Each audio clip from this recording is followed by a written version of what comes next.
تمسك بحبل الله واتبع الهدى ولا تك بدعيا لعلك تفلح، ودن بكتاب الله والسنن التي أتت عن رسول الله تنجو وتربح.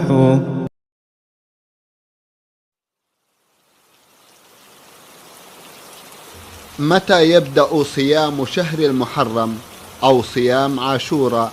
هل يبدأ في أول المحرم أو في وسطه أو في آخره؟ وكم عدد صيامه؟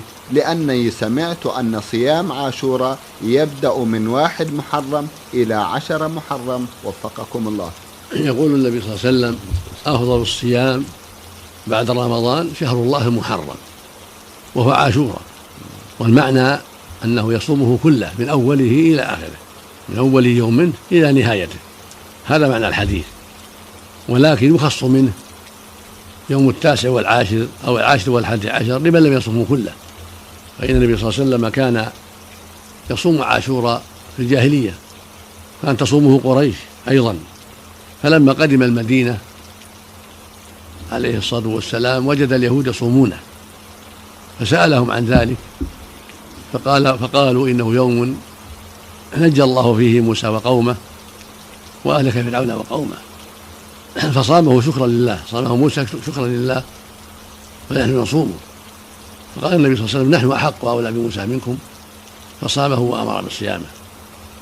فالسنة أن يصام هذا اليوم، يوم عاشوراء، والسنة يصام قبله يوم أو بعده يوم، لما روي عنه عليه الصلاة والسلام قال: صوموا يوما قبله ويوما بعده، وفي لفظ يوما قبله أو يوما بعده، وفي حديث آخر: لئن عشت إلى قابل لأصومن 9، يعني مع العاشر. هذا هو الأفضل، أن يصام العاشر، لأنه يوم عظيم حصل فيه الخير العظيم لموسى والمسلمين، وصامه نبينا محمد عليه الصلاة والسلام، فنحن نصوم 9 بنبينا عليه الصلاة والسلام وعملا بما شرع عليه الصلاة والسلام، ونصوم معه يوما قبله ويوم بعده مخالفة لليهود.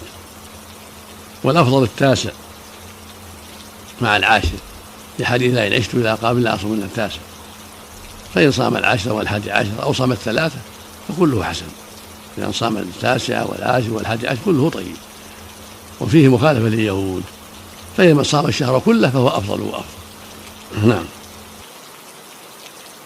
تمسك بحبل الله واتبع الهدى ولا تك بدعيا لعلك تفلح، ودن بكتاب الله والسنن التي أتت عن رسول الله تنجو وتربح.